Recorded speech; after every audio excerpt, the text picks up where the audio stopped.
اس احاطہ میں تین اہم چیزیں ہیں۔ وہ درخت جس پہ موسیٰ علیہ السلام نے روشنی دیکھی تھی، اور اس درخت کے اندر سے آواز آئی، موسیٰ میں اللہ ہوں، اننی انا اللہ۔ 3500 سال گزر چکے ہیں، وہ درخت الحمدللہ یوں ہی ہرا بھرا ہے۔ ہمارے نبی علیہ السلام کا لکھا ہوا خط یہاں موجود ہے۔ شیخ فرما رہے ہیں کہ یہ وہ کنواں ہے جہاں سے موسیٰ علیہ السلام نے پانی لیا تھا۔ اللہ کے ساتھ تنہائی میں وقت گزارنے کے لیے حضرت موسیٰ علیہ السلام نے اس پہاڑ کے اوپر قیام کیا تھا۔ یہ بہت السلام علیکم، میں اس وقت ہوں موجود مصر میں، اور یہ جو میرے آپ پیچھے دیکھ رہے ہیں سینٹ کاترین کا چرچ ہے۔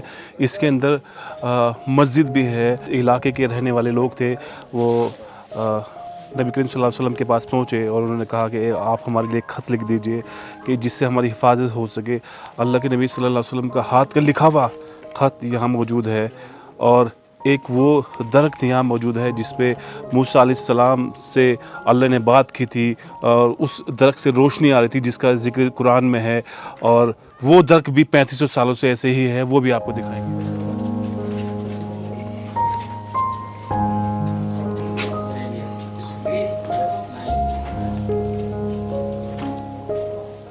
المقدسة التي رآها سيدنا موسى كنارا داخل الدير، وكذلك الكنيسة التي سميت باسم القديسة كاترين أيضا داخل الدير، وكذلك المسجد داخل الدير. فهيا لنلحق، لأنه الدير سوف يغلق بابه الساعة 11:10 بعد نصف ساعة، حتى نتجول داخله لنرى كل الأشياء. فبداخله مكتبة ترون فيها. یہ جو آپ احاطہ دیکھ رہے ہیں، اس احاطہ میں تین اہم چیزیں ہیں۔ نمبر 1، وہ درخت جس پہ موسیٰ علیہ السلام نے روشنی دیکھی تھی اور اپنی اہلیہ کو لے کے جا رہے تھے، تو اپنی اہلیہ سے کہا تھا کہ یہاں ٹھہرو، مجھے آگ دکھائی دے رہی ہے، میں وہاں سے آگ لے کر کے آتا ہوں۔ موسیٰ علیہ السلام آگے بڑھے تو اللہ نے فرمایا کہ فَخْلَعْ نَعْلَيْكَ إِنَّكَ بِالْوَادِ الْمُقَدَّسِ طُوَىٰ، موسیٰ اپنی جوتیاں اتار دو، آپ ایک مقدس وادی طویٰ میں آئے ہیں۔ موسیٰ علیہ السلام حیران ہو گئے، یہاں کوئی انسان نظر نہیں آ رہا ہے، آواز سنائی دے رہی ہے۔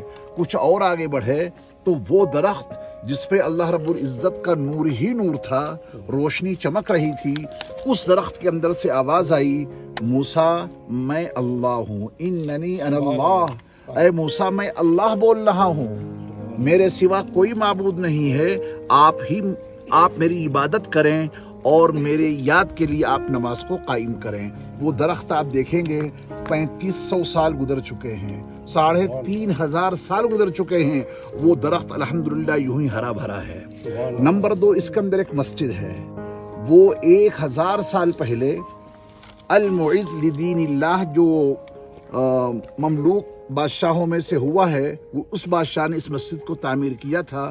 تو مسلمانوں کے حوالے سے یہ مسجد یہاں ہے، یہودیوں کے حوالے سے حضرت موسیٰ علیہ السلام کا وہ درخت ہے، اور سینٹ کاترین جو اسکندریہ میں رہا کرتی تھیں، انہوں نے حضرت عیسیٰ علیہ السلام کا دین قبول کیا تھا، ان پر ایمان لائی تھیں، تو وہاں کے رومیوں نے ان پہ ظلم ڈھایا، تو اسکندریہ سے وہ چل کے یہاں آئیں اور یہیں ان کا وصال ہوا۔ ان کی یاد میں ایک گرجا گھر بنا دیا گیا ہے، انہی کے نام سے سینٹ کاترین یہاں موجود ہے۔ اب خاص بات جو شیخ احمد نے بتلائی ہے وہ یہ ہے کہ یہاں کے لوگوں نے مدینہ منورہ پہنچ کر حضرت محمد صلی اللہ علیہ وسلم سے ایک خط لکھوا لیا تھا، ہماری حفاظت کے لیے ایک خط لکھ دیجئے تاکہ اس علاقے میں ہم محفوظ رہیں۔ ہمارے نبی علیہ السلام کا لکھا ہوا خط یہاں موجود ہے۔ آپ کو راستے میں بتایا گیا تھا کہ جس زمانے میں اسرائیل اور مصر کی جنگ ہوئی تھی، اس زمانے میں مصر کی مسلم فوج نے اس کی حفاظت کی تھی۔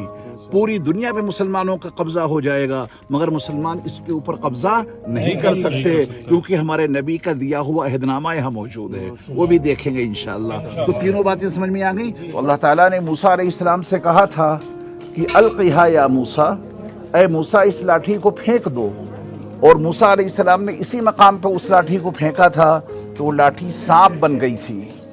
پھر اللہ نے فرمایا تھا کہ وَضْمُمْ يَدَكَ إِلَى جَنَاحِكَ، اے موسیٰ آپ اپنا ہاتھ اپنی بغل میں رکھیے، اور موسیٰ علیہ السلام نے اپنا ہاتھ جب اپنی بغل میں رکھا تو تخرج بیضاء من غیر سوء، بغیر کسی بیماری کی وہ چمک دمک رہا تھا، اس حال میں آپ کا ہاتھ اندر سے نکلا۔ अल्लाह ने फरमाया कि तुम्हारे लिए ये दो निशानियां हैं, ये आसा लेकर और ये रोशन हाथ जो आपका बगल में रखने के बाद निकलता है, इन दो निशानियों को लेकर के आप फ़िरौन के पास जाइए। उसने बड़ी सरकशी बर्पा कर रखी है। हज़रत मूसा अलैहिस्सलाम ने यहाँ दुआ मांगी थी इसी मकाम पर, रब्बि इश्रह ली सदरी वयस्सिर ली अमरी वहलुल उक़दतम मिन लिसानी यफ़क़हू क़ौली वजअल ली वज़ीरम मिन अहली हारून अख़ी। ऐ मेरे रब, मेरे सीने को खोल दीजिए और मेरे काम को आसान कर दीजिए, मेरी ज़बान में जो गिरह लगी है उसे भी खोल दीजिए, और मेरा एक मददगार मेरे अहल में से मेरे भाई हारून को बना दीजिए। अल्लाह रब्बुल इज़्ज़त ने हज़रत मूसा अलैहिस्सलाम की इन तमाम दुआओं को कबूल फरमाया। हज़रत हारून उस वक्त मिस्र में थे और हज़रत मूसा अलैहिस्सलाम यहाँ अकेले थे। जब यहाँ से पहुँचे हैं तो हज़रत मूसा अलैहिस्सलाम को अल्लाह रब्बुल इज़्ज़त ने उनके भाई से इस हाल में मिलवाया कि हज़रत हारून को अल्लाह ने नबूवत अता कर दी थी। उनके भाई ने नबी की हैसियत से उनका इस्तकबाल किया। फिर उन दोनों ने, यानी हज़रत मूसा अलैहिस्सलाम और हज़रत हारून अलैहिस्सलाम, ये दोनों फ़िरौन के पास जाते हैं। फिर वहाँ जो कुछ वाक़या पेश आया वो आपको बाद में बताया जाएगा। तो ये दरख्त बहुत ज़्यादा अहमियत का हामिल है। अंग्रेज़ी में इसको बर्निंग बुश कहते हैं और अरबी में ये शजर है ही। इस दो चौड़े मीनार नज़र आ रहे हैं। वो सामने वाला जो मीनार है वो उस मस्जिद का है जो अब से तकरीबन 1000 साल पहले बादशाह अल-मुइज़्ज़ लिदीनिल्लाह, जो फ़ातिमी बादशाह हुआ करते थे, फ़ातिमियों में से अल-मुइज़्ज़ लिदीनिल्लाह बादशाह ने 1000 साल पहले मस्जिद बनवाई थी और उसका ये मीनार है। और ये जो आप मीनार देख रहे हैं उसके मद्दे मुकाबिल ये चर्च का मीनार है। सेंट कातरीन का जो चर्च है, आगे देखेंगे आप, ये उसका मीनार है। उसके बाद मूसा अलैहिस्सलाम मिस्र से आते हैं और मदियन आ जाते हैं। और इस मकाम के ऊपर जो दूसरी तस्वीर है, ये मदियन में वो कुआं है जहाँ हज़रत शुएब अलैहिस्सलाम की बेटियाँ अपने बकरियों को पानी पिला रही थी। लेकिन हज़रत मूसा अलैहिस्सलाम आए और आने के बाद उन्होंने उस बड़े से पत्थर को हटाया और मूसा अलैहिस्सलाम की बेटियों को पानी, उनकी बकरियों को ताज़ा पानी पिलवाया। ये कुएं का वाक़या है ये। उसके बाद ये मूसा अलैहिस्सलाम की पूरी तस्वीर दिखाई गई है। उसके बाद ये मूसा अलैहिस्सलाम आते हैं, तवज्जो दीजिएगा, ये बकरियां हैं मूसा अलैहिस्सलाम चरा रहे हैं और यहाँ पर वो बर्निंग बुश आपको दिखाई दे रहा है। ये जो आग सी है, आग, हालांकि ये दरख्त है। जो दरख्त आपने वहाँ देखा है उसकी अक्कासी यहाँ पर की गई है। इस दरख्त के अंदर से रोशनी बहुत ज़्यादा नमूदार हुई थी और मूसा अलैहिस्सलाम अपनी अहलिया को कह के आए थे कि तुम यहीं रहो, हम आग लेकर के आते हैं।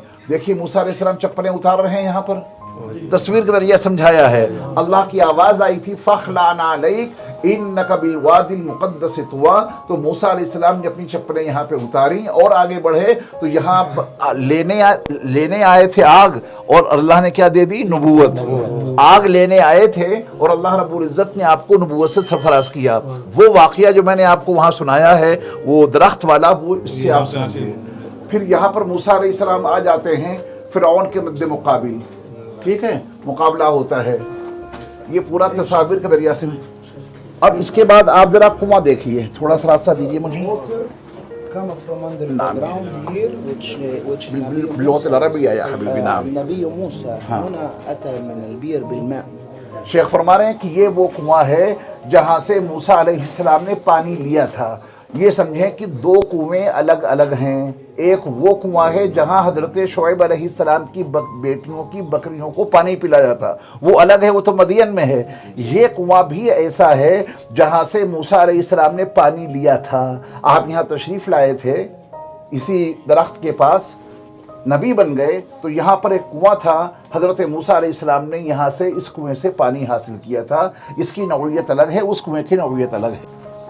30 रातें गुजारने के लिए तन्हाई में अल्लाह ने मुझे यहाँ बुलाया है और पूरी की पूरी कौम बनो इसराइल अपने बड़े भाई हज़रत हारून के हवाले कर दी कि आप इनकी इस्लाह करते रहें, इनकी निगरानी करते रहें, इनको दीन समझाते रहें।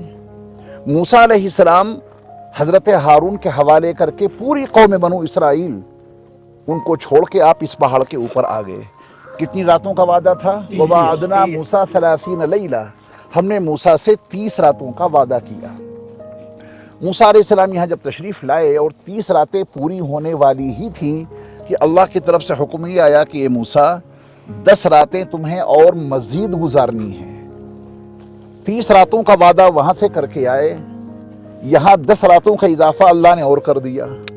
किसी शख्स को भी यहाँ आने की इजाज़त नहीं थी, तन्हाई मतलूब थी, तो कोई शख्स वहाँ से आकर हज़रत मूसा से पूछ भी नहीं सकता था आप कहाँ हैं, किस हाल में हैं। 10 रातों का इजाफा हुआ तो 31वें दिन हज़रत मूसा की तलाश जारी हो गई। बनु इसराइल ने कहा कि वो कहाँ चले गए, कहा कि उनका रब उन्हें मिला नहीं, गायब हो गया उनका रब, क्या करना है।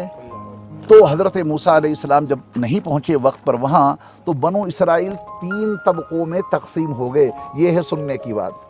पूरे बनु इसराइल जो 6 लाख इंसान थे वो 3 तबकों में तकसीम हो गए। एक तबका वो था जिसने ये कहा कि मूसा को उनका रब मिला नहीं, मूसा गुमराह हो गए, रास्ता भटक गए। उन्हीं में एक सामरी जादूगर था, सामरी उसने तमाम बनु इसराइल से कहा कि तुम्हारे पास जितना सोना चांदी है सब लाओ। सोना चांदी जमा करके उसने एक बछड़ा बनाया और उसको ऐसे मकाम पर रखा कि बड़ी तेजी के साथ में उसमें से एयर पास हो रही थी। तो जसदल लहू खुआर, उसके अंदर से ऐसी आवाज़ आने लगी जैसे कि कोई बछड़ा बोल रहा हो। तो उस तबके ने कहा कि यही हमारा माबूद है।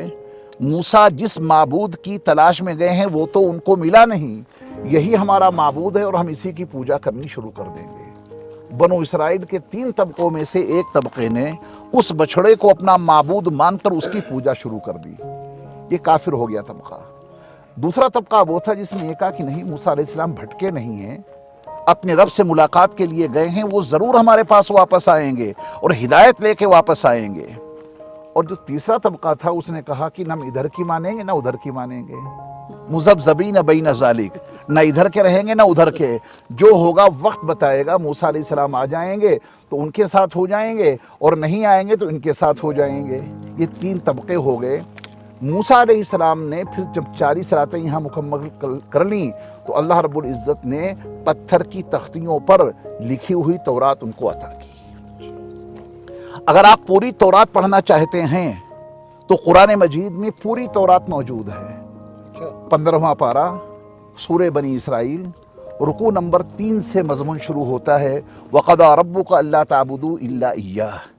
यहाँ से लेकर और अगले रुकू तक अल्लाह रब्बुल इज़्ज़त ने तौरात का सारा मज़मून कुरान में जमा कर दिया है।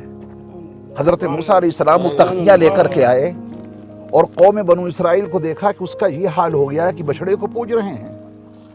कोई और तबके में तकसीम हो गया। एक तबका ऐसा था जो आपके दीन पर कायम था, जो आपको मानने वाला था।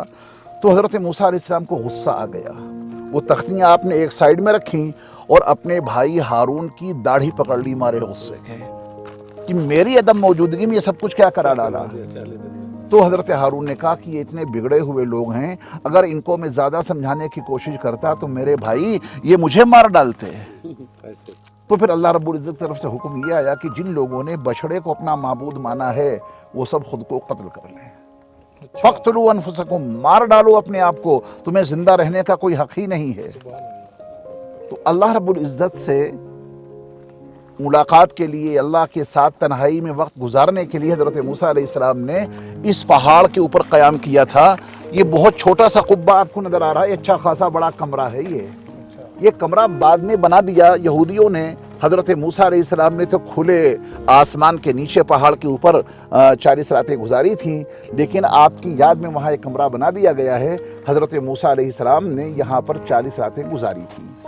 आप ज़रा इस पहाड़ का तस्वीर में देखा आपने, ये वही कोहितूर पहाड़ था जिस पहाड़ पे अल्लाह के नबी मूसा अलैहिस्सलाम अल्लाह से मिलने के लिए गए थे। 30 दिन के लिए गए थे और उनको वहाँ 40 दिन लग गए थे।